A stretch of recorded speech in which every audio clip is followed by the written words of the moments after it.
un évangéliste depuis plusieurs décennies dans le Québec. Vous le connaissez tous, l'évangéliste Bertrand Bouchard. Wouh, wouh, wouh, wouh,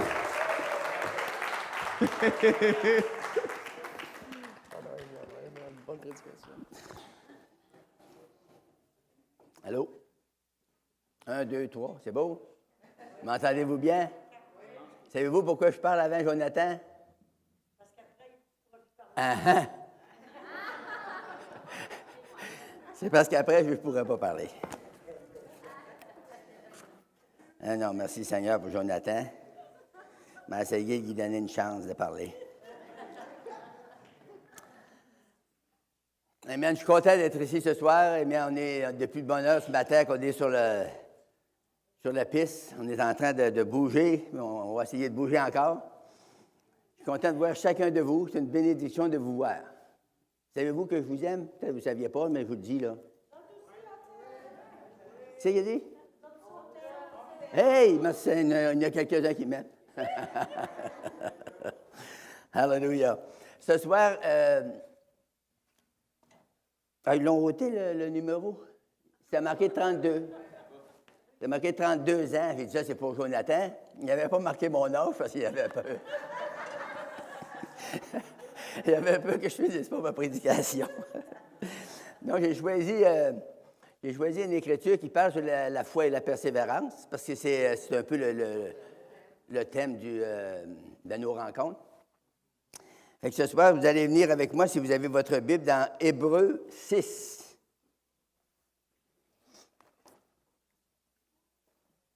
On va lire à partir du verset 9.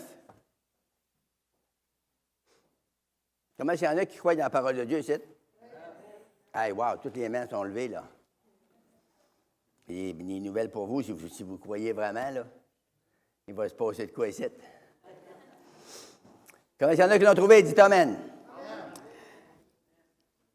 Seigneur, dans le nom de Jésus-Christ, je te demande ce soir de laisser couler ton onction précieuse à travers nous. Et je prie que chaque personne, lorsque la parole de l'Éternel, la parole de Dieu va toucher le tympan de leur oreille, que l'esprit de foi puisse entrer en eux et qu'il soit visité au nom puissant de Jésus. Amen. Ça dit, quoique nous parlions ainsi, bien-aimés, hey, êtes-vous content que le Seigneur vous appelle?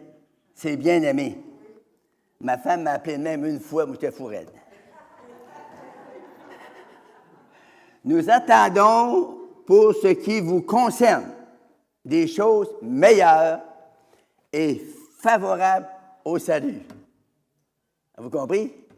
Des choses meilleures. Dieu a des choses meilleures pour nous. Alléluia. Car Dieu n'est pas injuste pour oublier votre travail et l'amour que vous avez montré pour son nom, ayant rendu et rendant encore des services aux saints. Nous désirons que chacun de vous montre le même zèle pour conserver jusqu'à la fin une pleine espérance, en sorte que vous ne vous relâchiez point et que vous imitiez ceux qui, par la foi et la persévérance, héritent des promesses.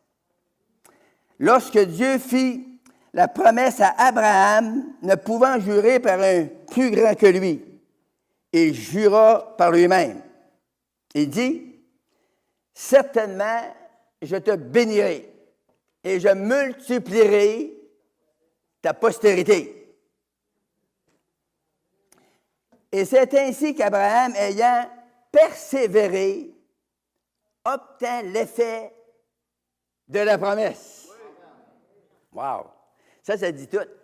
Si vous ne persévérez pas, vous n'obtiendrez jamais ce que Dieu vous a promis. C'est en français? Si vous persévérez, c'est garanti à 100%. Avec Dieu, c'est qui que j'aime? C'est que la garantie de Dieu sur ses promesses est 100%. Vous pouvez entendre prêcher des gens qui vont vous mettre en doute. Vous pouvez parler avec d'autres chrétiens qui vont vous mettre en doute. Mais moi, je voudrais vous assurer ce soir que les promesses de Dieu sont oui et amen, avec Jésus-Christ. Si vous priez dans d'autres noms, ça, c'est plus mon problème. Je vous parle si vous priez dans le nom de Jésus. Dans le ciel, il n'y a pas de nom. La Bible nous dit que toutes les promesses de Dieu sont oui. C'est-tu nouveau? Amen. Hallelujah. Et j'aime ça vous parler à soi. Je voudrais vous parler sur l'inspiration par l'exemple. Frères et sœurs Poulin, ça fait 32 ans qu'ils sont accrochés à l'œuvre. Puis moi, je l'ai vu quand il a commencé dans ses débuts. Moi, j'étais bien chum avec son père avant que Frère Poulin vienne au monde. Ça fait, vous pouvez être certain que je le connais bien.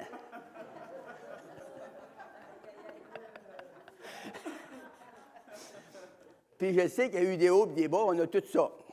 C'est normal. Quelqu'un qui n'a pas de haut, c'est pas normal. Quelqu'un qui n'a pas de bas, c'est pas normal non plus. Mais, ils ont persévéré. Je suis sûr que des fois, c'était très difficile. C'était très difficile. Je me rappelle, on était dans une petite assemblée. Je pense qu'on était 8 ans, à la rue Centre, quelque part là. Puis il y en avait là-dedans quelques jeunes malades en plus. Malades, je parle.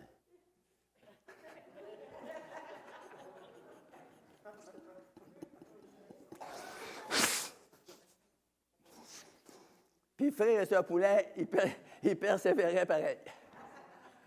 Moi, j'aurais lâché tout de suite. Ils ne se sont pas laissés décourager, comme la Bible nous dit ici. Savez-vous ce que ça veut dire, le mot décourager? Ça veut dire perdre courage. Ça veut dire être abattu. Ça veut dire être désespéré. Être démoralisé. Écoutez bien, ça, je vous donne des synonymes de même parce que dans votre place que vous avez été élevé, peut-être vous êtes découragé, vous ne connaissez pas ça. Peut-être démoralisé, vous comprenez ça. Ça, je vous donne des synonymes. Dégoûté, écœuré, ça, tous les Québécois connaissent ça. Fatigué ou refroidi. Là-dessus, j'aurais une petite anecdote à vous raconter. Moi, j'étais en Abitibi, dans le Grand Nord, dans les pays nordiques. Parce que j'étais chercher mon épouse là. C'est pour ça qu'elle est si belle. Fait froid là-bas. Hein?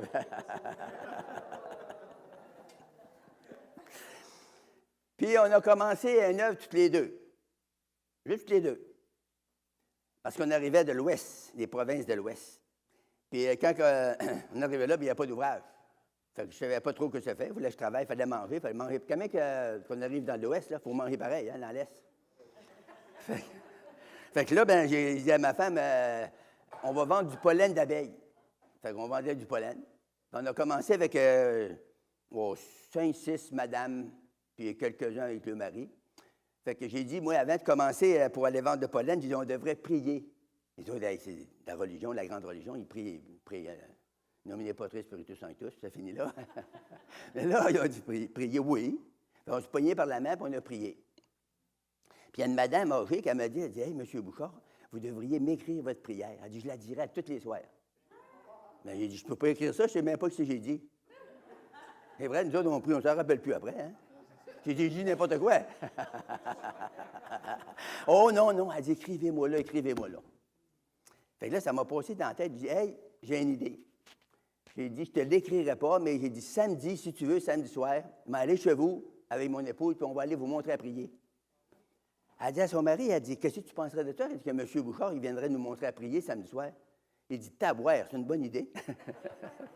Fait que là, taboire, on est allé. Moi, j'arrive là, je pensais que c'était lui et sa femme, tu sais, puis peut-être un autre couple. Mais non, il était 27 dans la maison. Elle avait tout invité la parenté. Fait que je rentre là, puis là, je dis, waouh, avez-vous tout invité la ville de Malartic? Fait que là, j'ai dit, je vous ai dit que j'allais vous montrer à prier, fait que je suis obligé de le faire. Fait que j'ai dit, en commençant, on va prier. Il y en avait d'assis sur le signe, il y avait d'assis partout. Fait que là, j'ai prié. J'ai dit, savez-vous à quoi j'ai pensé? J'ai dit, une autre affaire. J'ai dit, savez-vous, je veux que vous me posiez des questions sur la Bible. Pas sur la religion, sur la Bible. Puis moi, je vais vous répondre par la Bible. Ah, j'ai dit, c'était une bonne idée. Ils ont commencé à Elle a posé des questions, puis moi, je lui répondais. Hein? Il a dit, vois-tu, Gaga, comment on se faisait avoir? Puis là, ça rentrait. Là, je les ai parlé 1 heure et demie. J'ai répondu à leurs questions. Puis, au bout d'1 heure et demie, j'ai dit, hey, à cette heure, j'ai dit, une affaire. Vous autres, vous êtes des croyants, mais vous ne croyez pas la bonne chose. Ah, ils ont dit, oui. C'est quoi qu'il faut croire? J'ai dit, il faut que vous mettez votre foi en Jésus. Puis lui, il va vous changer. Ah oui? Ils ont dit oui. J'ai dit oui, sûr et certain. J'ai dit, voulez-vous prier avec moi? Ils ont dit oui. J'ai dit, je les ai fait la prière de repentance. Ils se sont repentis de péché, puis donnez votre vie à Jésus. Puis il dit, le tour est joué. Là, il y en a qui sont mis à pleurer, puis ils étaient touchés. Puis j'ai dit, c'est pas tout, là. Il dit, après, vous allez accepter Jésus, là. J'ai dit, il est obligé de vous guérir. Hein? Jésus, oui, il est obligé. Vous êtes ses enfants. J'ai dit, aimeriez-vous que vous auriez un enfant de malade, vous autres? Ils ont dit, ben non. Bon, j'ai dit, Jésus, pareil, il ne veut pas que ses enfants soient malades. J'ai dit, donnez votre vie à Jésus, on prie pour vous, le Seigneur vous guérit aussi. Fait que là, ils ont donné le vie au Seigneur, puis là, on a commencé à prier pour les malades. Ça tombait partout dans la cuisine, il y en avait partout. Il y en avait à Rolsing, il y en avait partout. Et là, ça pleurait là-dedans. Et là, je t'ai béni, moi. Moi, j'aime ça voir du monde touché par Dieu. J'aime ça voir du monde sauvé, mais sauvé, là. Pas sauvé de la police. Sauvé de leur péché.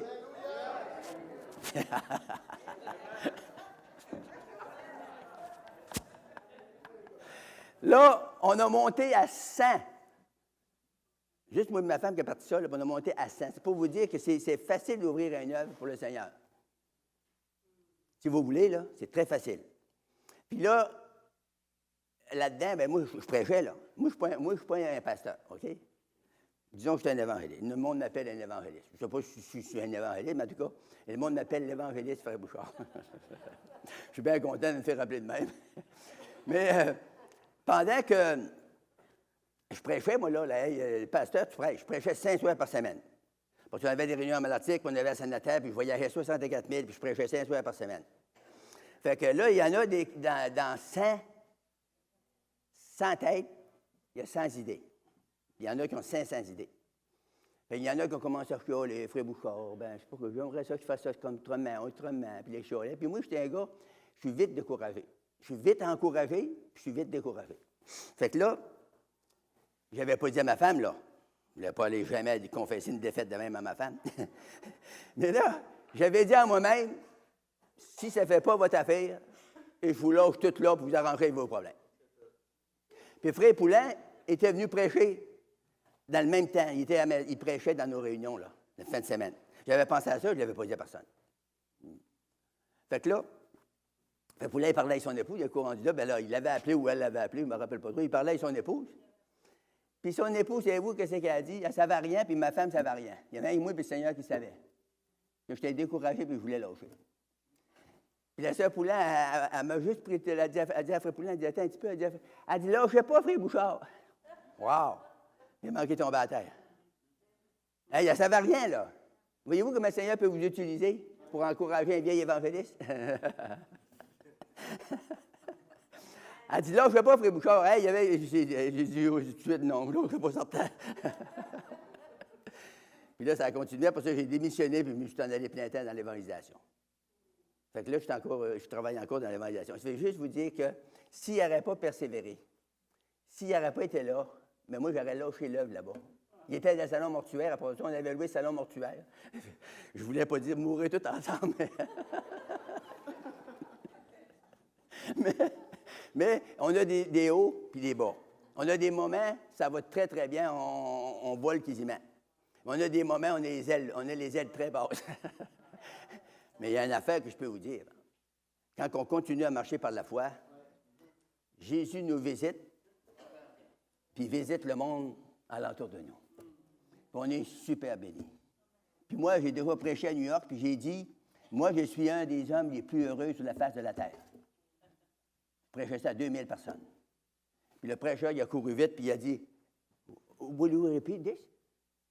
J'ai dit, oui, je suis un des hommes les plus heureux sur la face de la terre.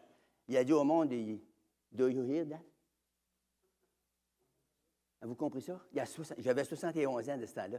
Il vous a dit qu'il était l'un des hommes les plus heureux sur la face de la terre. Tout le monde regardait ma femme, trouvait, hey,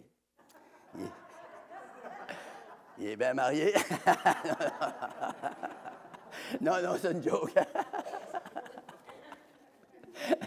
Mais, Hallelujah. On peut être béni, puis on peut être heureux. Même s'il y a des hauts, puis il y a des bas. Hallelujah. J'aimerais vous donner aussi quelques synonymes sur le mot persévérance. Savez-vous qu'il y a des gens qui ne savent pas ce que ça veut dire, persévérer? Persévérance, ça veut dire constance dans la foi. Ça veut dire quelqu'un qui a de l'acharnement, de l'assiduité. Quelqu'un qui a du courage. Quelqu'un qui est entêté. Aimez-vous ça? C'est écrit dans le dictionnaire Larousse. Il y en a qui sont entêtés dans la foi au bout. Non, je ne sais pas.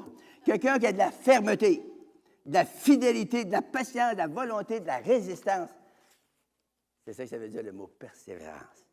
Alors, mon texte que j'avais choisi ce soir, c'était le verset 15 qui dit « Abraham, ayant persévéré, il a obtenu l'effet de la promesse. » Ça veut dire l'accomplissement de la promesse. Frère Poulain, il y a la vision que cette place-là ici va se remplir. Puis moi, je crois ça. Vous allez dire, vous êtes malade, comme il y a des chaises de vide. C'est pas des chaises, c'est des bancs.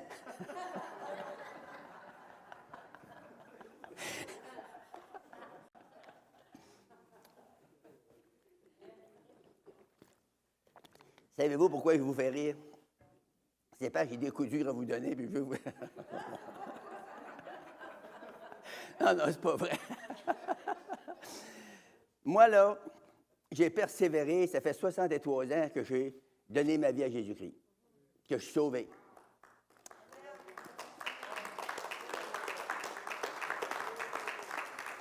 Et je vous remercie de m'applaudir. Savez-vous pourquoi? Parce qu'il y en a qui m'ont dit, toi, tu vas mourir jeune. Avec la face, ils savent que toi, tu vas mourir jeune. Puis ils sont tous morts.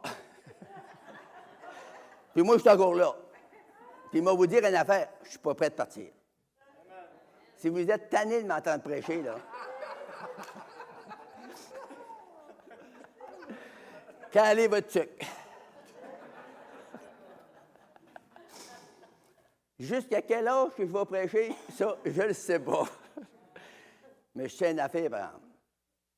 Moi, j'ai une vision pour le réveil. Mais il y en a qui m'ont dit, oui, mais depuis que tu es jeune que tu as ça. C'est vrai. Mais une vision, ça s'accomplit, ça, un jour ou l'autre. Puis si le Seigneur, il m'a montré à moi en 2004, excusez mes biens de mémoire, là. Mon âge, c'est normal. En 2004, j'étais à Calgary, à Lethbridge, pour aller prêcher, donner mon témoignage à Miracle Channel. Est-ce que tu connais ça? Puis j'ai donné mon témoignage, puis j'ai pris l'avion, puis je me suis revenu ici, puis je me suis couché, puis j'ai dormi, puis dans la nuit, j'avais bien dormi. Vers 3 heures, je me suis réveillé, bien réveillé, tout d'un coup, là, comme ça. Pas ma femme m'a réveillé à part de ça, là. Là, j'ai dit, wow. Puis là, le Seigneur m'a montré une vision. Écoutez bien ceci, là, parce que vous allez voir ça de vos yeux, vous aussi, vous êtes jeunes. J'ai vu un petit ruisseau, premièrement, large de même, ça de creux, dans le pied d'une grosse montagne, qui s'est creusée à peu près 100 pieds de long, je ne sais pas, là. Puis là, quand l'eau a commencé à couler, l'eau sortait de la montagne, là, claire comme du cristal, puis a commencé à couler dans le petit ruisseau. Puis là, c'était vaseux. Vous connaissez ça de la terre jaune? C'était vaseux, là. Puis là, plus que l'eau coulait, plus que le petit canal venait très, très clair. Puis là, c'est venu, il n'y avait plus de chaud. Puis là, le Seigneur m'a dit ça, c'est le péché dans le Québec. La boue, là, tu sais, il y en a du péché, hein? Si vous n'en savez pas, je pourrais vous en nommer à soir, là, on ne prendra pas le temps pour ça, mais des tonnes. Fait que ça a passé. Le petit ruisseau est venu très clair. Puis là, l'eau a monté. Là, ça a commencé à monter, ça a monté. Par-dessus cette grosse montagne-là. Puis il en a passé 3 vagues sur la nation. Écoutez bien ceci, là. En 2004, on n'était pas encore une nation. On l'était, mais on n'était pas nommé une nation. Les 3 vagues de réveil, 3 vagues ont passé sur le Québec. Le Seigneur m'a dit, ça, c'est sur la nation du Québec. Et là, je dis à ma femme, je ne sais pas une nation qui veut dire, c'est juste les Français ou les Anglais avec. En tout cas, ça restait de même. En 2006, vous rappelez-vous du ministre Harper au Canada, il a nommé le Québécois, les Québec, une nation. On est devenu une nation. Ça a été reconnu dans la charte canadienne et québécoise. Fait que là, mon son m'est revenu très clair. Regarde ton son. Le Seigneur, quand il dit de quoi, il sait ce qu'il dit. Il sait ce qu'il veut dire, puis il sait ce qu'il va dire, puis il sait qu'il va l'accomplir. Fait que l'éveil de réveil, là, le Seigneur m'avait dit, ça va passer sur la nation du Québec. Fait que je pense à ça des fois. Le diable me dit, il doit être le diable qui me dit ça sûrement. Il dit, tu vieillis, là, puis tu ne l'as pas vu encore, le réveil. Mais quand je pense à ça, Satan, c'est un menteur. La Bible nous dit, quand il parle de son propre fond. Il ne peut pas dire de vérité. Tout ce qui sort de lui, c'est du mensonge. Fait que là, j'ai dit, si le Seigneur, il me l'a montré à moi, ça, c'est en québécois. S'il me l'a montré à moi, donc je vais être dedans. Trouvez-vous que ça fait du sens? Puis quand le réveil va débuter dans le Québec, ça va faire exactement ce qui s'est passé dans tous les réveils. Quand il y a un réveil, le péché sort. Quand il n'y a pas de réveil, le péché entre dans l'Église. Mais quand le péché tombe dans les vagues du réveil, là, il s'en va, il s'éloigne. Là, les chrétiens vivent saintement, puis ils cherchent le Seigneur, puis ils cherchent jour et nuit. Quand ils se réveillent, il est plutôt de dire qu'ils ont la pitoune, là, la pitourne. Vous connaissez-vous ça, la pitourne? C'est quand ils se réveillent, puis ils tournent, puis ils tournent, puis ils tournent. Mais de ce temps-là, il n'a plus de pitourne. Quand on est dans le réveil, la nuit, quand on se réveille, on loue le Seigneur. Alléluia. Oh, alléluia. On pleure, on rit de joie. On est comme des enfants fous, mais c'est vrai qu'on est fous. On est fous pour le Seigneur. Moi, avant, j'étais fou pour le diable. Je courais à taverne, me battais comme un chien, je fumais la cigarette comme une cheminée, je buvais, je virais des brosses. J'étais fou. Je dépensais tout mon argent. J'allais travailler 3 ou 4 mois, je ressortais, je buvais tout ça. Trouvez-vous ça fou? Oui. C'était vraiment fou.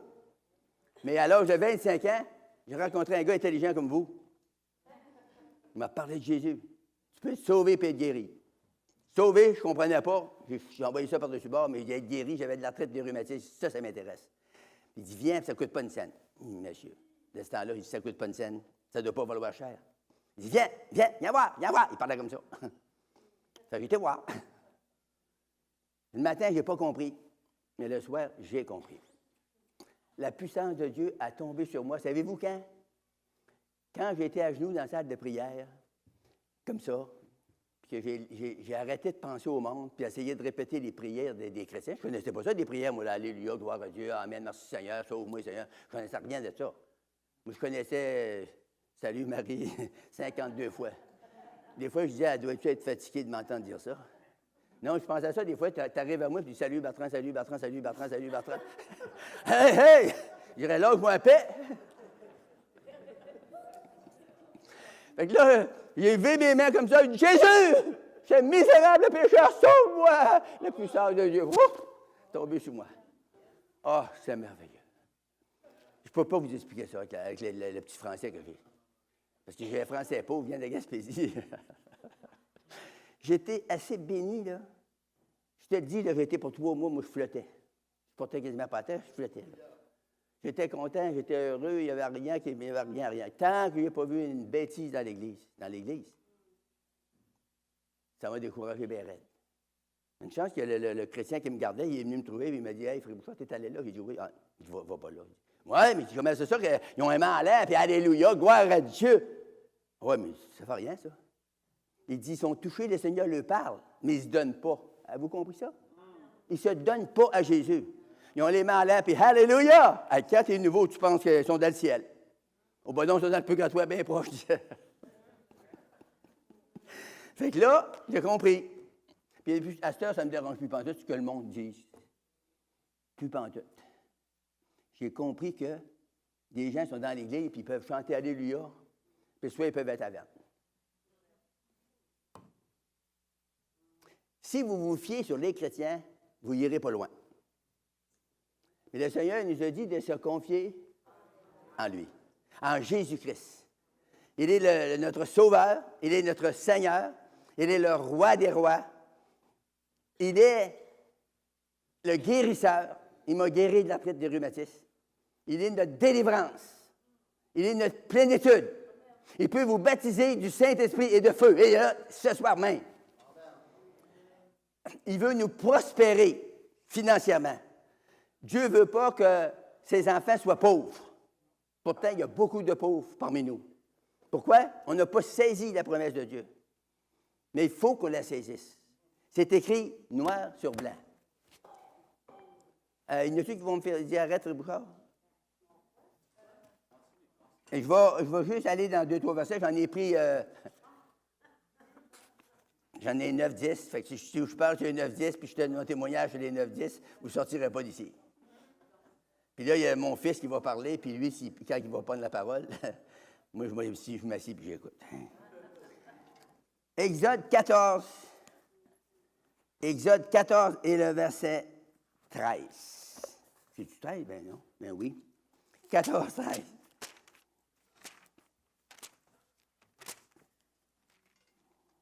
Écoutez bien ceci.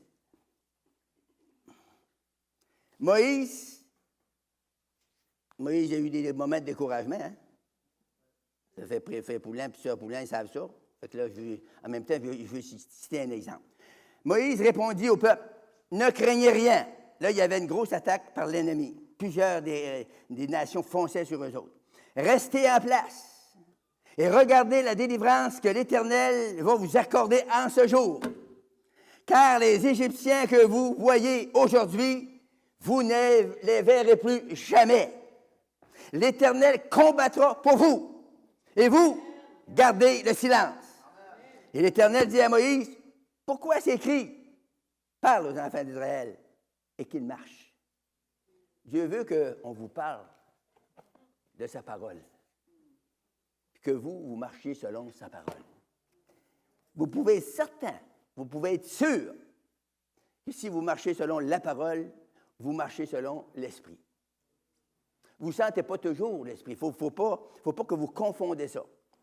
Parce que moi, je suis marié, ça va faire 44 ans. Puis des fois, je ne me sens pas marié pantoute. Voyons. Je ne sais pas si vous comprenez ce que je veux dire. Non? Ah ben, je vais prendre le temps de vous l'expliquer. Je ne sens pas ma femme pantoute qui est là. Puis je me vire la tête de même, puis elle est là. Ben, une fois, elle m'a joué un tour, là. Une fois, ben, elle disait, j'ai regardé la TV, puis elle dit, tu m'écoutes pas quand je parle? Oh, j'ai dit, excuse-moi. Puis là, ben, je commence à parler avec elle, bon, on parle. Puis d'un coup, je continue à parler, moi, le cave. J'ai dit, Janine! Elle s'appelle Janine. J'ai dit, Janine! Janine! Voyons, j'ai calé. Je me vire la tête de bord. Elle était rendue à la chaîne dehors. Moi, je parlais tout seul.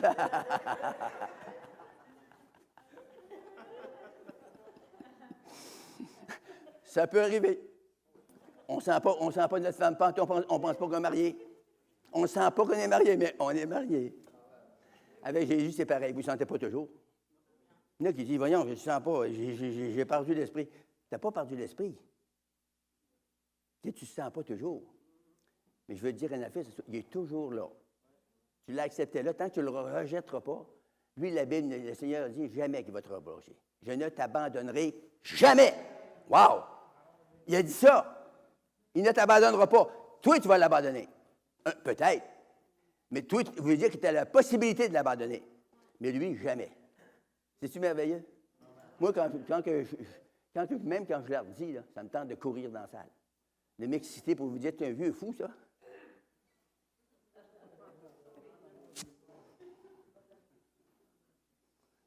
On est-tu bien sauvé? Tu sais, quand les tentations viennent, j'ai été tenté, la semaine passée encore. J'ai des tentations qui me viennent dans ma tête, des affaires de fous terribles. Je n'ai jamais pensé à ça, j'étais payant. Ça vous dit-tu de quoi? Je vous le dis, c'est payant, je ne pensais pas à ça. Puis là, ça vient dans ma tête. Voyons, qu'est-ce qu'il y a là? Je suis un premier fou. Non. Le diable ne veut pas qu'on s'approche du Seigneur, il t'en met dans la tête. Il y en a qui ont la tête pleine grosse de main. C'est des démons. Oh!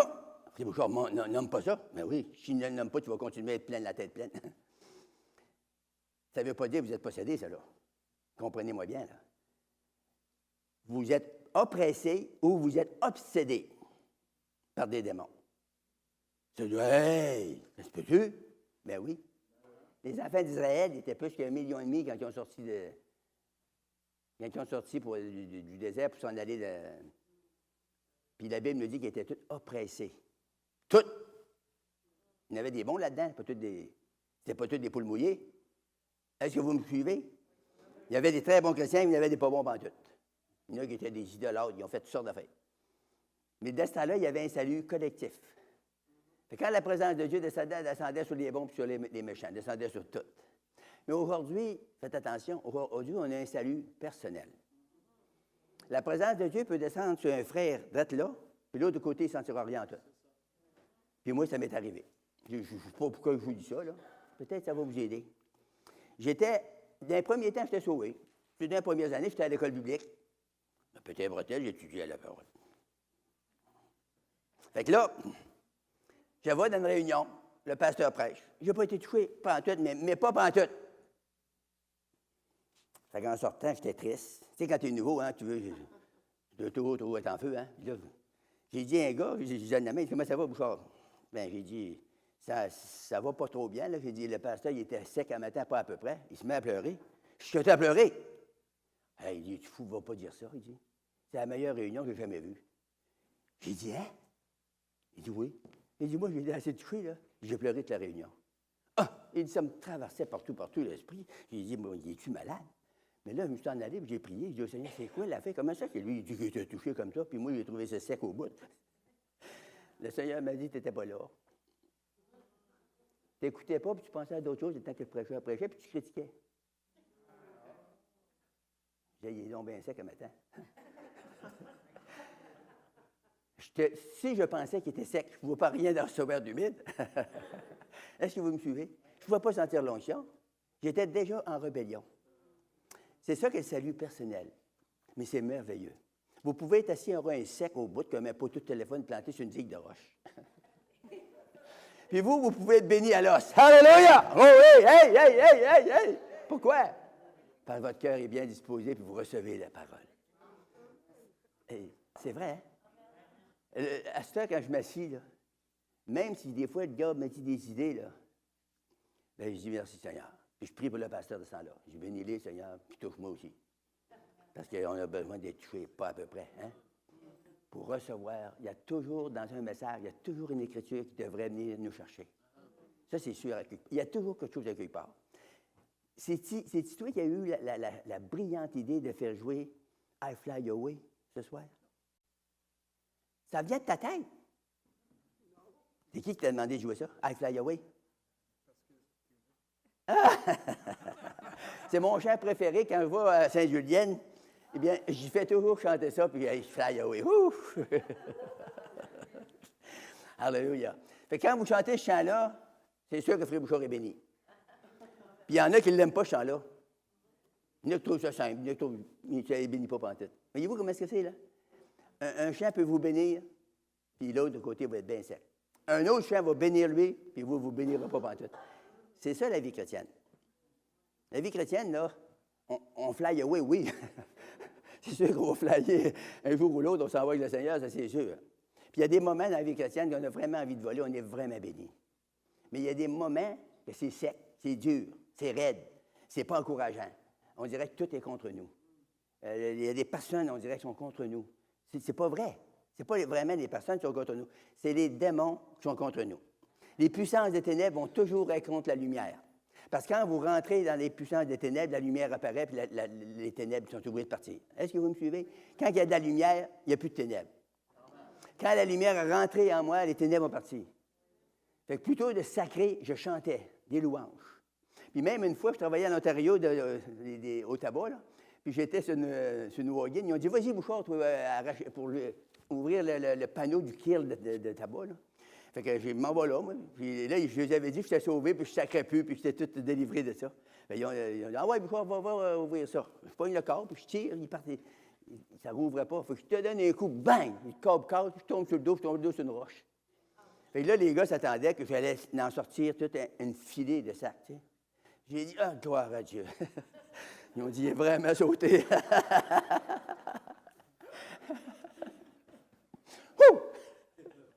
Alléluia! Amen.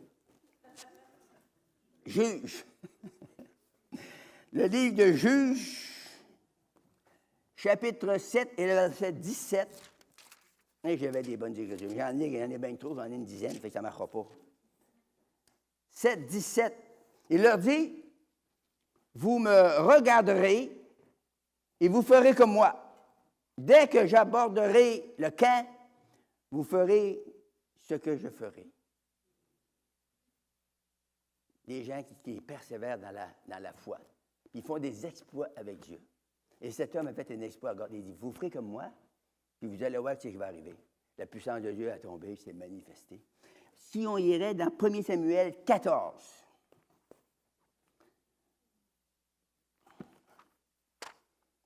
1 Samuel 14. Voyons, c'est-tu dans ma Bible? Le verset 6 et 7. Ah oui, ici. Ça nous dit, Jonathan à l'attaque d'un poste de Philistin. Jonathan dit au jeune homme, c'est pas Jonathan, mon fils, là. Jonathan dit au jeune homme qui portait ses armes, viens et poussons jusqu'au poste des incirconcis.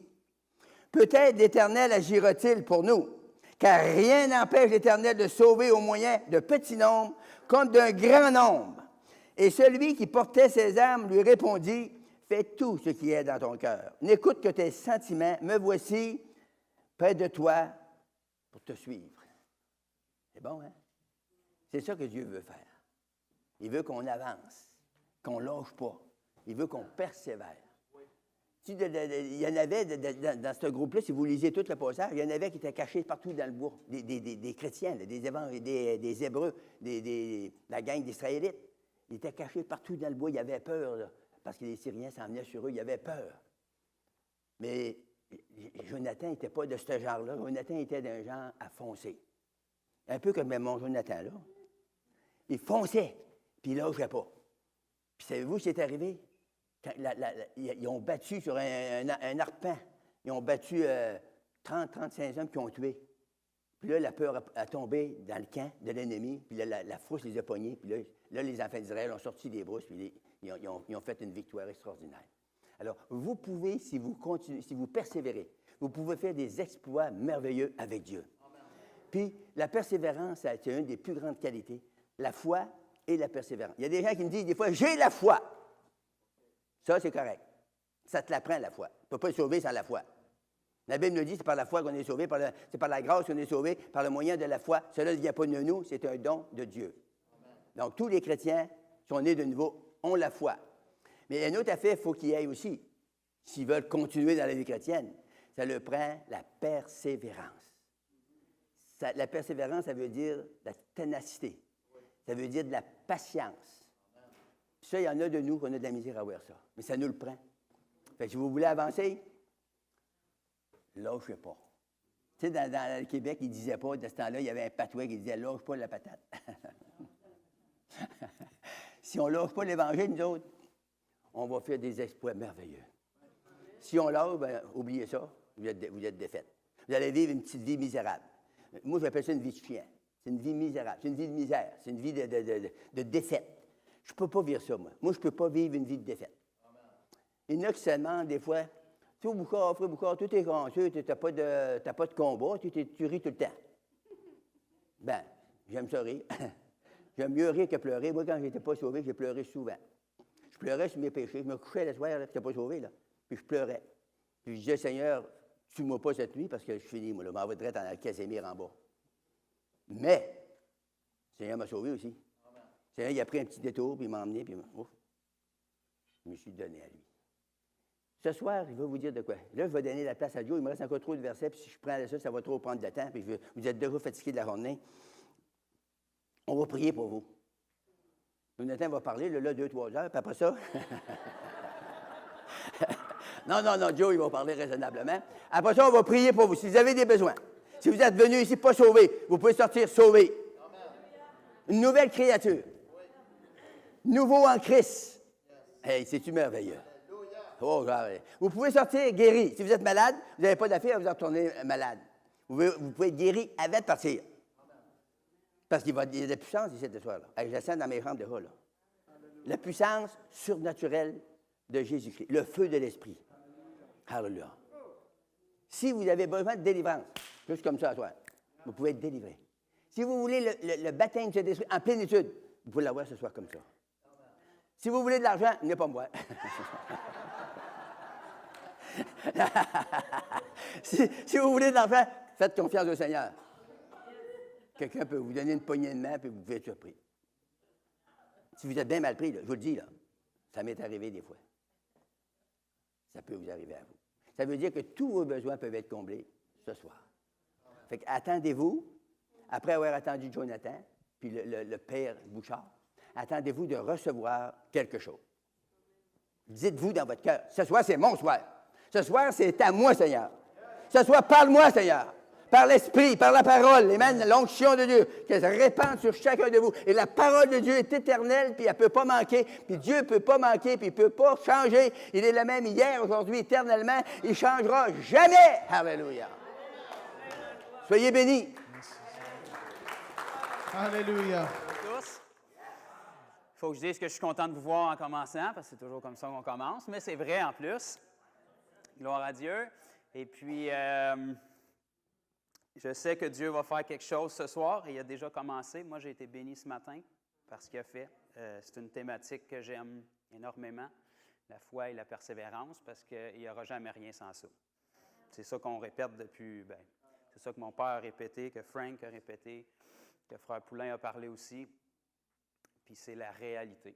Okay? Les gens n'aiment pas entendre des messages là-dessus, parce que ça demande un effort, mais c'est la réalité. Et puis aussi parce que Dieu m'a donné quelque chose que je n'ai jamais apporté nulle part. Puis il me l'a donné, j'étais un petit peu nerveux parce que je savais qu'on n'avait pas beaucoup de temps. Puis les gens qui me connaissent savent que ça, c'est un problème avec moi parce que je n'ai jamais fini, je fais juste arrêter. Puis d'habitude, quand je demande à Dieu, chaque fois que je prie, je lui demande qu'est-ce qu'il veut parce que c'est son Église, fait que c'est à lui de décider. Et puis d'habitude, ça prend quelques jours, puis il me le donne tout de suite. Et puis, mais là, j'avais à peine fini ma phrase, puis il me l'avait donnée. Fait que je vais parler de Jean-Baptiste. Qui l'eût cru? Amen. Et puis, j'aime ça, par contre, commencer toujours en donnant des petits témoignages. Fait que je suis comme peut-être un des plus jeunes dans la foi qui a parlé aujourd'hui. Frank, il fait plus longtemps que moi qu'il est sauvé. Mon père, naturellement. Frère Poulain aussi. Donc, j'ai peut-être pas 63 ans d'expérience dans le Seigneur pour vous témoigner de la foi et de la persévérance, mais de celle que j'ai, je peux vous témoigner qu'il est fidèle quand nous sommes persévérants. Et même si vous n'êtes pas persévérant, Dieu demeure toujours fidèle de son côté. C'est jamais Dieu le problème, c'est toujours nous. Et j'ai pensé à ça tantôt quand mon père parlait. C'est pour ça que c'est dangereux quand je parle après quelqu'un, parce que je reçois 4 autres messages pendant que la personne parle. Mais il a partagé que quand il avait prié avec des gens, les gens ont été touchés, puis ils ont demandé d'écrire la prière, et puis ça m'a fait cliquer. Il y a 3 semaines environ, il y a quelqu'un qui m'a écrit sur Facebook pour me demander mot à mot pratiquement la même chose. La personne m'a écrit, puis m'a dit, naturellement, elle me connaissait par Facebook. C'est assez difficile par Facebook, à moins d'être aveugle, de ne pas saisir que j'ai de la foi en Jésus. Donc, elle avait remarqué ça et puis elle me dit, tu pourrais-tu me donner une prière écrite que je pourrais répéter pour apprendre à faire confiance puis lâcher prise? Fait que naturellement, là, quand j'ai vu le message, ça s'est terminé par un paragraphe avec l'Évangile. Et puis, cette personne-là, la même chose qui est arrivée avec mon père, en fait. Moi, je ne peux pas vous écrire une prière. Okay? Vous êtes des enfants de Dieu. Si vous êtes ici, probablement, vous le savez que ce n'est pas quelque chose qu'on récite, ce n'est pas de la religion. Quand tu parles avec ton cœur, ça touche les gens. Okay? Quand tu as une relation avec Dieu, ça ne se fake pas. Okay? Quand tu as une intimité avec Dieu, puis tu es habitué de parler avec Dieu, de communier avec Dieu, les gens ressentent ça. C'est pour ça qu'ils veulent que tu leur mettes ça sur papier. Et puis, cette personne-là, j'ai partagé naturellement que ce n'était pas quelque chose qui s'écrivait, c'était vraiment d'avoir une relation avec Dieu, puis premièrement, d'être sauvé. Si tu veux apprendre à faire confiance et à lâcher prise, c'est exactement ça que Dieu attend. Lâche prise de ta vie, donne-y, puis il va t'en donner une nouvelle. Et puis, cette personne-là était à la maison la semaine d'après. Elle a entendu le message de l'Évangile et mardi dernier, elle a été baptisée à la maison, puis elle était ici ce matin. Donc, même si ça ne fait pas 63 ans d'expérience, il semblerait que Dieu n'a pas changé son plan, puis il a encore le même cœur pour les gens. Parce que s'il l'a fait avec mon père, il y a je ne sais plus combien d'années que ça s'est arrivé, c'est à Malartic, je crois, avec les... il le fait encore aujourd'hui. Dieu, il n'est pas bipolaire, il ne change pas d'idée, il ne suit pas à mode, il n'y a pas un nouveau move tout d'un coup. Il a toujours eu le même désir, le même cœur, sa volonté, c'est que tous viennent à la repentance. Amen. Par vous. Amen. Voyez-vous, là, il n'y a eu plus d'amen, OK? Parce qu'on veut que Dieu sauve tout le monde, mais on ne veut pas que ça soit par nous. On veut que ça soit par l'évangéliste, par un autre, par un autre. Mais l'évangéliste, c'est vous. OK? Ça veut dire que vous annoncez l'Évangile. Ça, c'est ça notre définition de tâche. Amen. Et puis, on va regarder ce soir quelque chose dans la vie de Jean-Baptiste sur la foi et la persévérance, justement. Et on va regarder quelque chose que Jean-Baptiste a vécu. Il n'était pas différent de beaucoup de gens encore aujourd'hui, même s'il n'y avait pas la nouvelle naissance que nous, on a. Et on va commencer par regarder. Je pense que ça va nous faire réaliser des choses. On va rouvrir ensemble dans Luc, si vous voulez. Si vous ne voulez pas, moi, je vais y aller quand même, puis je vais vous le lire. Fait que vous allez être forcé de l'entendre, alors quittez au plus vite si vous ne voulez pas l'entendre. Luc, le premier chapitre.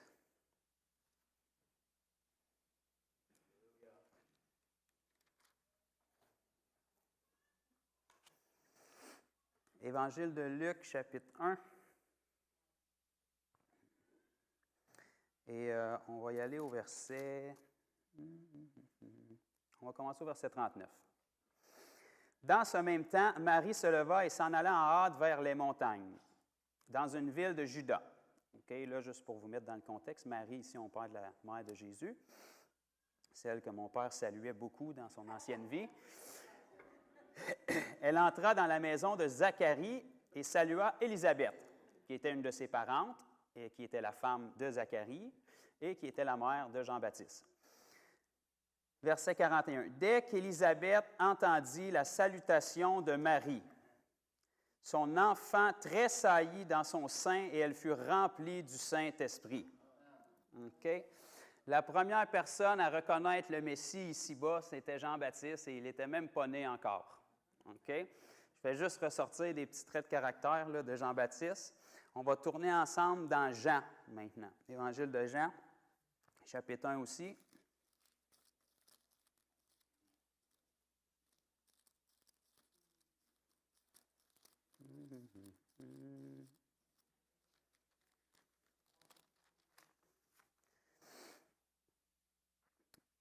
Évangile de Jean, chapitre 1.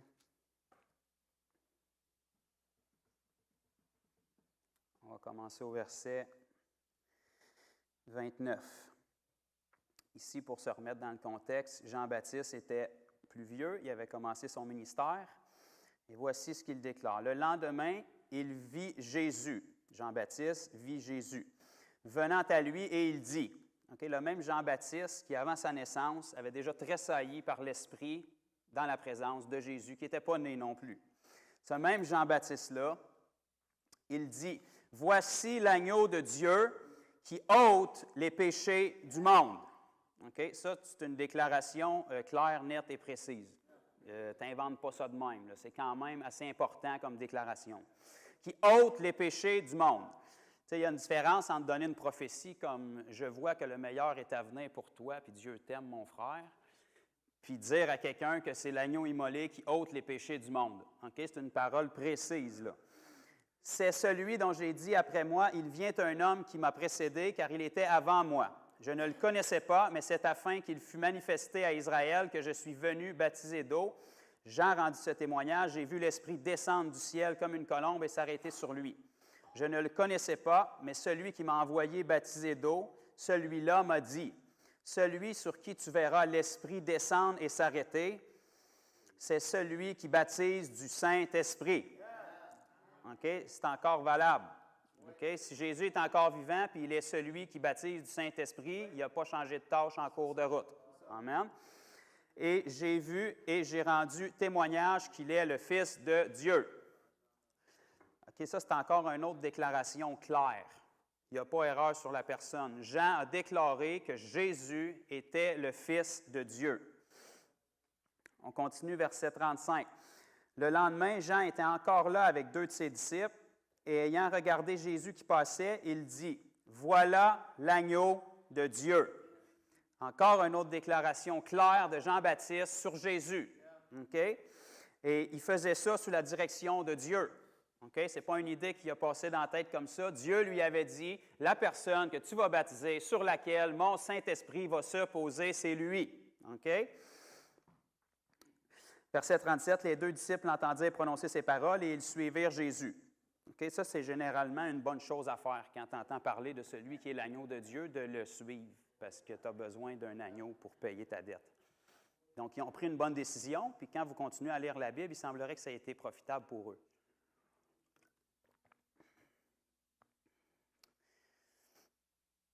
Venez avec moi dans Jean 3.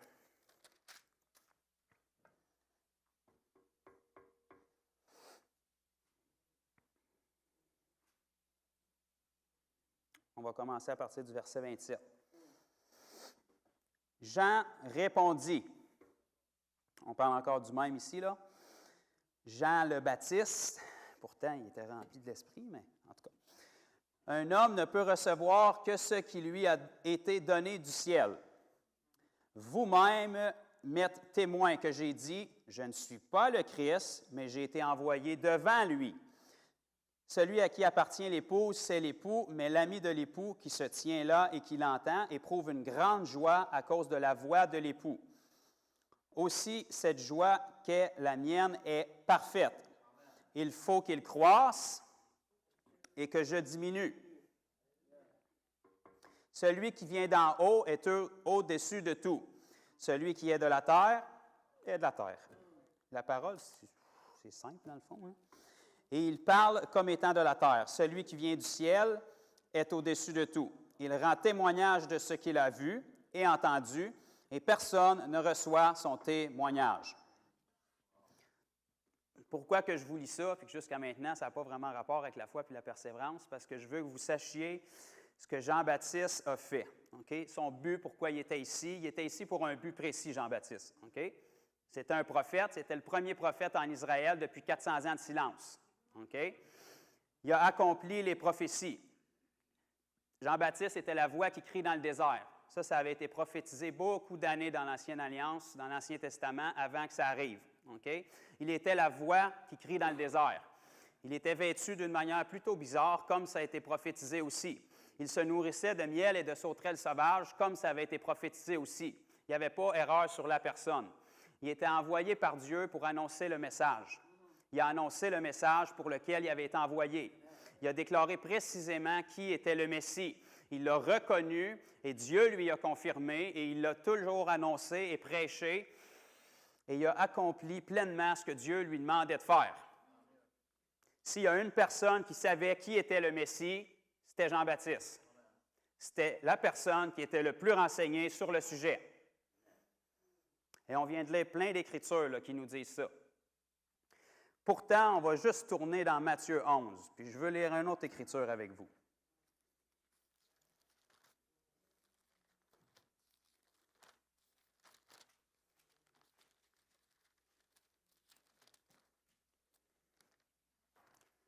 Matthieu, chapitre 11. Commençons au verset 2.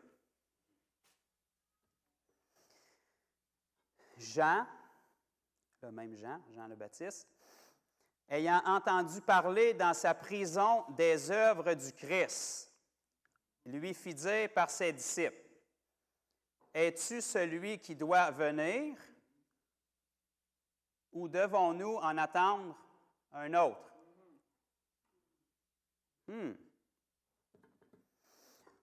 Je vais quand même lire la suite parce que j'aime ça de lire. Jésus leur répondit, « Allez rapporter à Jean ce que vous entendez et ce que vous voyez. Les aveugles voient, les boiteux marchent, les lépreux sont purifiés, les sourds entendent, les morts ressuscitent et la bonne nouvelle est annoncée aux pauvres. Heureux celui pour qui je ne serai pas une occasion de chute. » La réponse de Jésus a été claire. Remarquez que Jésus, ici, il n'a pas commencé à citer les centaines de prophéties de l'Ancien Testament qu'il avait accomplies à la lettre par sa vie, mais il est allé avec du concret, de l'immédiat, des choses que les gens pouvaient voir et entendre. Okay? Mais ça, c'est un autre message, donc poussez-moi pas à entrer là-dedans.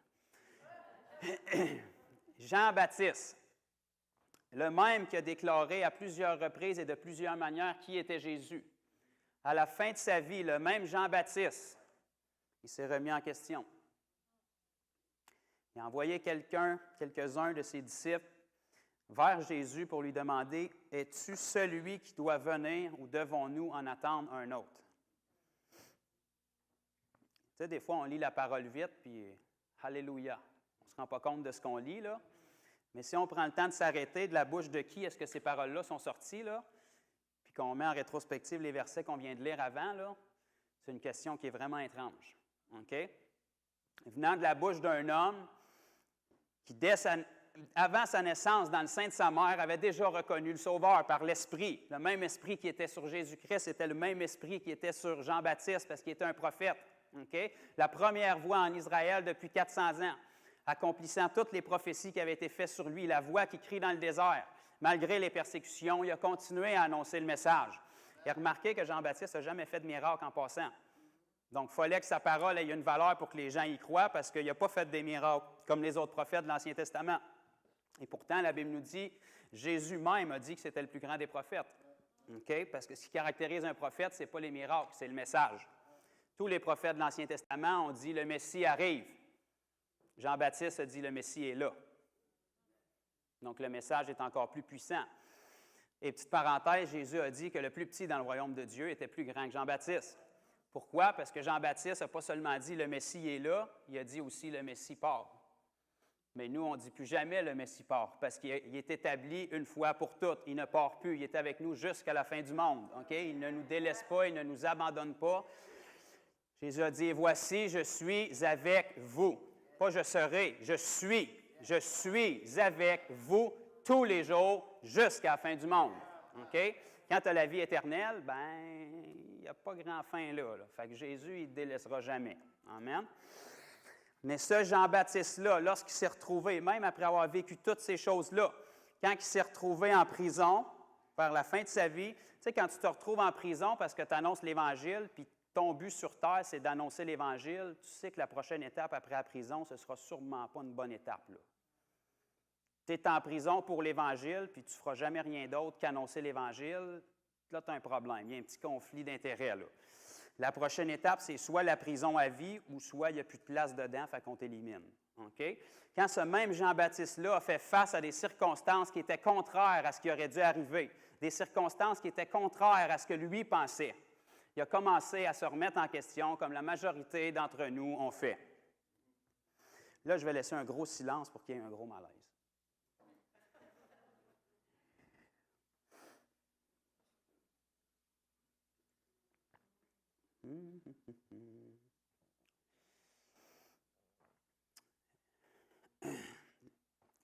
L'arme qui est le plus utilisée par Satan contre notre foi et notre persévérance, c'est le test du temps. C'est toujours ce que l'ennemi va utiliser pour essayer d'éteindre ta foi. C'est pour ça que Dieu a rajouté la persévérance dessus. La foi seulement ne sera pas bonne sur du long terme. La persévérance seulement ne sera pas bonne sur du long terme si la foi n'est pas là.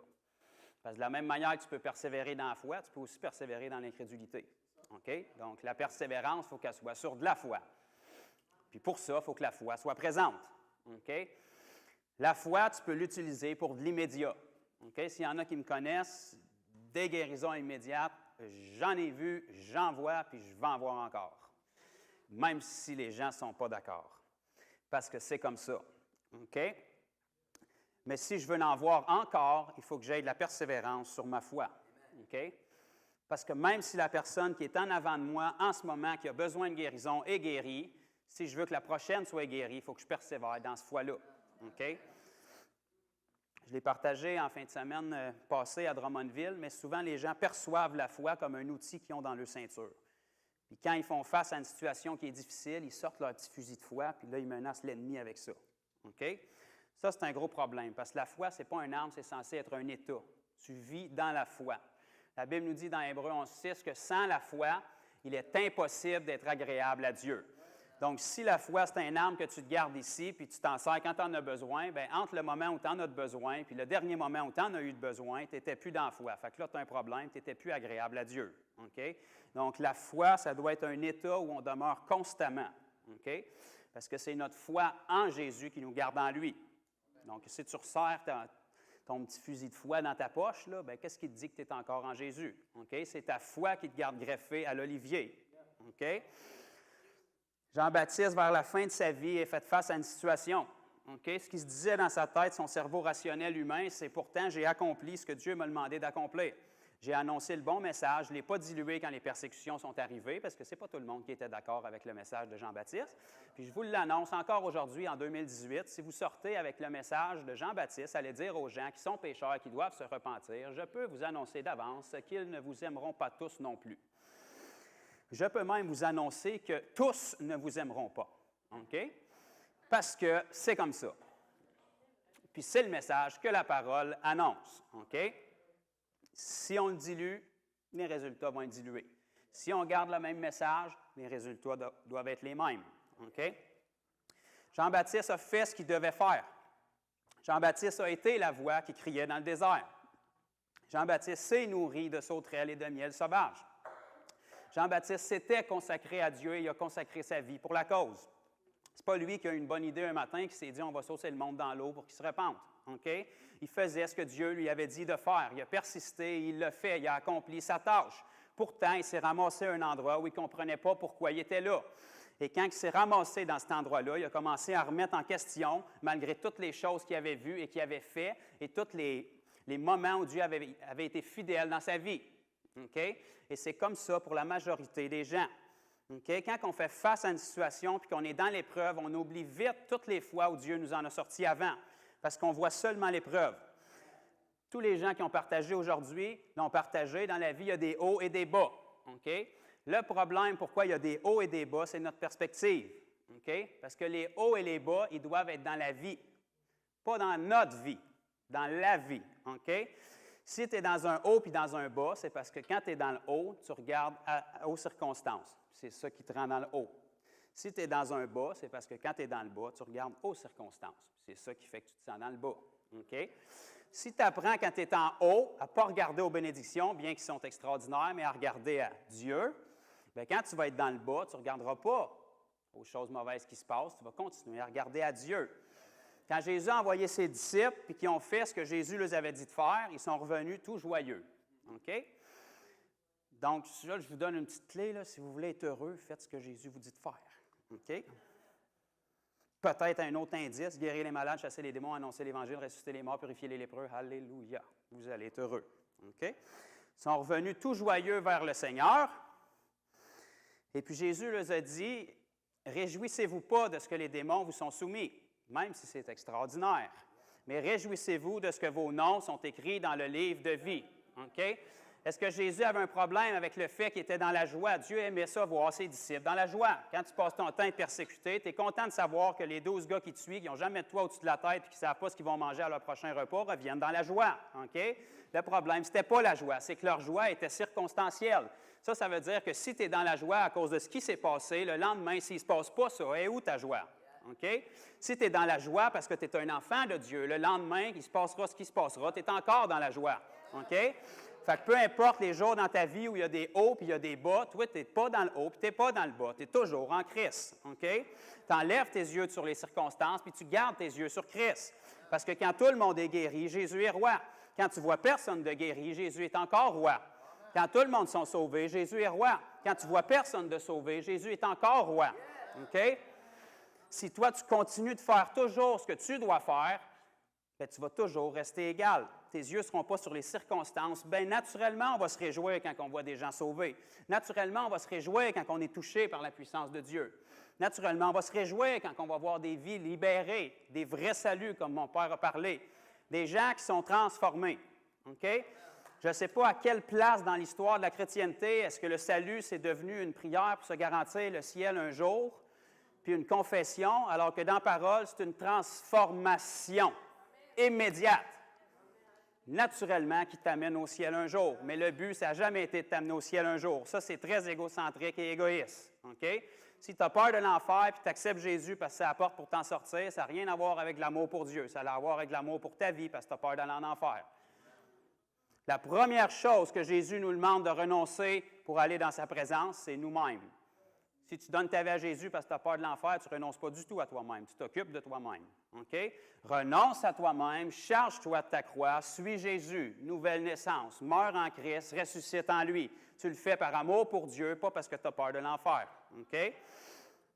Donc, si notre perspective est claire, peu importe ce que la vie va nous amener, peu importe les hauts et les bas qu'il va avoir, peu importe si on se retrouve dans la situation où Jean-Baptiste était, ou est-ce que toute notre vie, on passe notre temps à servir Dieu du mieux qu'on le connaît, on annonce le message, on aime les gens, on aide les gens. Avez-vous remarqué que la majorité des gens qu'on aide et qu'on se donne pour, c'est souvent les gens qui nous trahissent? Avez-vous remarqué que c'est quand on essaie d'aimer quelqu'un, de l'aider puis de le sortir du trou qu'il nous arrive des bad luck? Puis notre première réaction, c'est Dieu, comme s'il y avait de quoi avoir là-dedans. OK?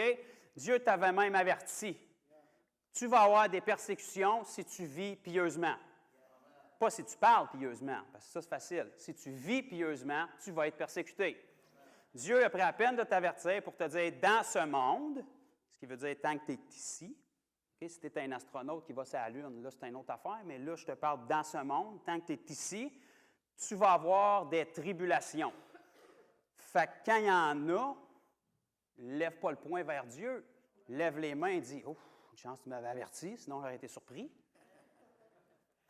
Dieu te dit « Tu vas être persécuté. » Fait que quand tu es persécuté, bien dis « Ah, tu avais raison, Seigneur. » Dieu te dit « Tu vas avoir des tribulations. » Fait que quand les tribulations arrivent, ne demande pas qu'il t'en sorte.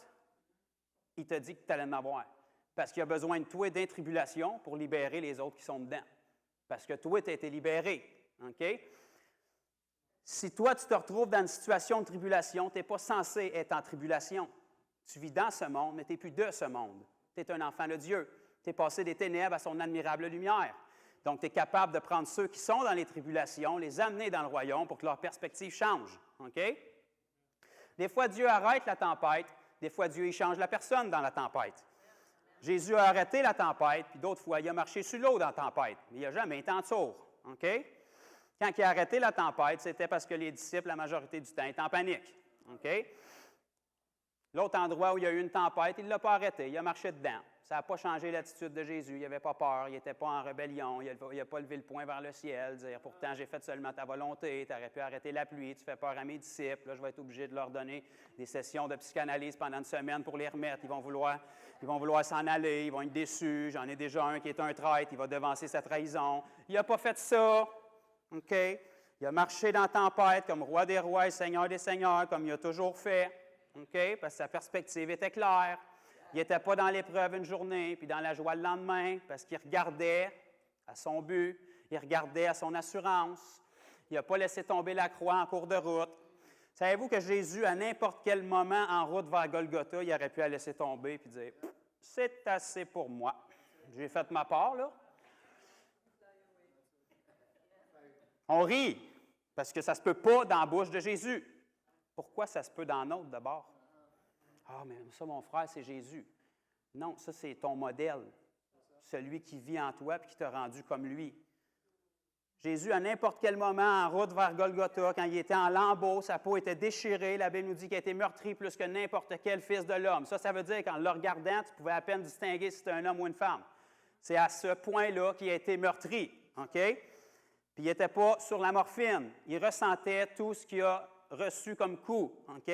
À n'importe quel moment, en route vers Golgotha, il aurait pu laisser tomber la croix et dire « Père, j'en ai assez. » C'est des incapables. Ça fait 3 ans et demi que je nourris.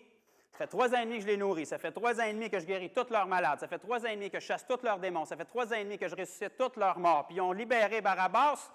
Moi, je viens pour amener la paix. Barabbas, c'est un rebelle. Moi, je viens pour amener la vie. Barabbas, c'est un meurtrier. Puis ils l'ont libéré. Je suis blessé dans mon cœur. J'ai de la peine. Tant que tu ne répares pas mon cœur, je ne fais rien de plus. Ben non, Jésus n'aurait jamais pu faire ça. Non, parce que Jésus était amour. Il ne vivait pas pour lui. Il ne regardait pas à sa petite vie, le moi. Pourtant, s'il arriverait ces choses-là à la majorité de l'Église aujourd'hui, ça serait notre réponse. Dieu, pourquoi tu ne m'aides pas? Qu'est-ce que c'est t'aider? T'es mort. Tu vis pour Christ. C'est plus toi qui vis, c'est Christ qui vit en toi. OK? Il est où le problème? Que tu aies un coup, deux coups, trois coups, ce n'est pas à toi qui les donne, c'est à Christ. Tu achèves ses souffrances, tu te charges de sa croix, tu annonces le message, tu souffres pour qu'il y en ait d'autres qui puissent être sauvés. On ne souffre pas pour le salut a été donné. Ça, c'est Jésus qui a souffert. Et maintenant, on charge de notre croix pour que ce message-là se rende aux perdus. Les apôtres ont donné leur vie pour la cause, pour que le message se rende. C'est la raison pourquoi vous et moi, même si on n'est pas juifs, même si on est 2000 ans plus tard, même si on est très loin de Jérusalem, on est sauvés aujourd'hui. Ça, c'est parce qu'il y a des hommes et des femmes qui se sont chargés de leur croix et qui l'ont suivi. OK? Si les apôtres auraient arrêté après la première et la deuxième persécution, mon ami, on aurait à peu près 2 chapitres du livre des Actes. C'est pas compliqué. Ils ont reçu le Saint-Esprit dans le chapitre 2, puis déjà le chapitre suivant, dans le chapitre 3, ils priaient à Dieu, étends ta main pour qu'il se fasse des signes, des prodiges, pour pas qu'on se fasse tuer, parce qu'on a vraiment besoin d'aide. Ça n'a pas été long, hein? Quand la puissance de Dieu est là, puis que le message n'est pas dilué, les persécutions viennent assez rapidement. Tu veux pas de persécution, prêche par parole, dilue-les, prêche des messages d'encouragement, puis traite les gens selon les émotions. OK? Ça, là, c'est vraiment triste, mais je vais le dire, là. On passe des heures et des heures et des heures dans les milieux chrétiens à faire du ministère à des émotions charnelles, à des blessures du passé, puis des choses qui sont supposées d'être mortes dans les eaux du baptême, puis qui sont plus supposées de faire partie de ta personne. Ah, je ne peux pas recevoir l'amour du Père parce que je n'ai pas reçu d'amour de mon Père. Qu'est-ce que l'amour de ton Père physique a d'affaire avec toi, qui est un homme mature de 50 ans, qui est rendu une nouvelle créature en Jésus-Christ? Je suis désolé que tu n'en aies pas eu. C'est triste, ce n'est pas ça que Dieu voulait. Mais ça n'a rien à voir avec ta relation avec Dieu maintenant. Sinon, on va commencer à étaler tous nos passés, puis on va s'apitoyer sur notre sort. « Ah, il t'est arrivé ça, mon frère. Ah! » Puis on va ressortir d'ici encore plus peiné, plus découragé, puis plus attristé. Tout le monde va licher les plaies de tout le monde, puis personne ne va être guéri. OK? Si tu es sauvé, tu es une nouvelle créature. Qu'est-ce qu'on en a à faire que tu aies été trahi dans le passé? Tu es une nouvelle créature. Ton Père céleste, il t'aime. Peu importe le nombre qu'il y a eu avant qui ne t'ont pas aimé. OK? Donc, ça n'a pas vraiment rapport. Les choses passées sont passées. Maintenant, toutes choses sont devenues nouvelles. Alléluia! Les tribulations arrivent. Toi, tu marches dans la volonté de Dieu. Tu te ramasses en prison, puis les gens te détestent parce que tu as annoncé le bon message, tu as fait les bonnes choses, tu as été persévérant, puis tu as voulu bien faire. Tu ne mets pas tes yeux sur les circonstances, tu gardes tes yeux sur ce que Dieu t'a dit. Un autre silence.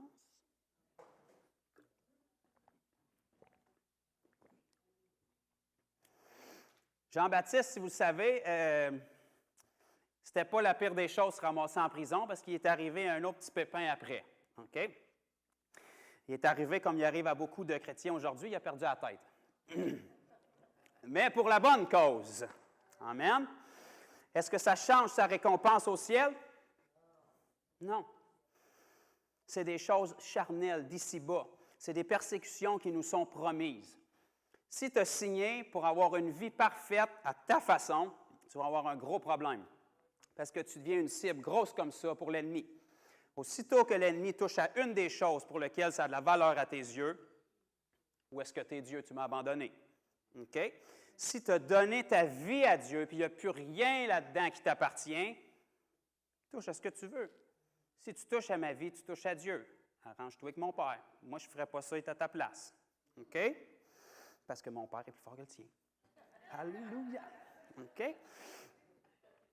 Donc, notre perspective doit être claire, puis quand nos yeux sont sur Jésus, puis qu'on vit pour lui, on va être capable d'avoir une persistance à long terme. OK? Remarquez que peu importe comment les tribulations ont été fortes dans la vie de Jésus, ça n'a jamais changé qui il était.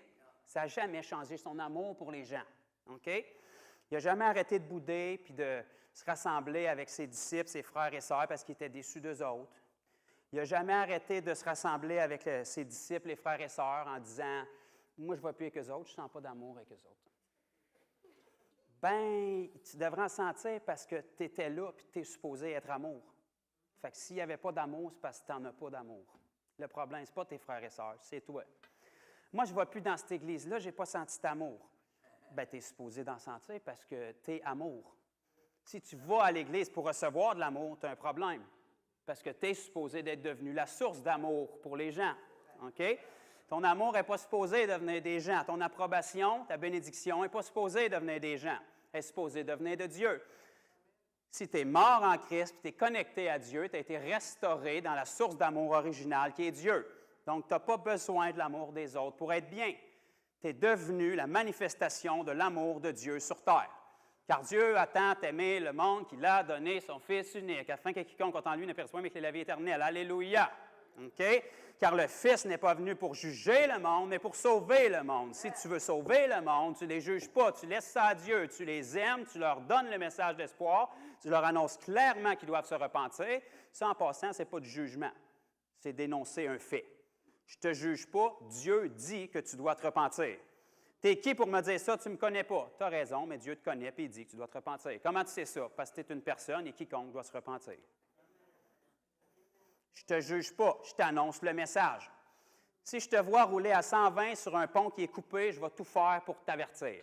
Ça, ce n'est pas de te juger, c'est de faire mon possible pour t'aider. Si tu m'envoies promener et tu te dis « je vais flotter », bien là, c'est ton problème. Moi, j'ai fait ce que je pouvais pour t'avertir.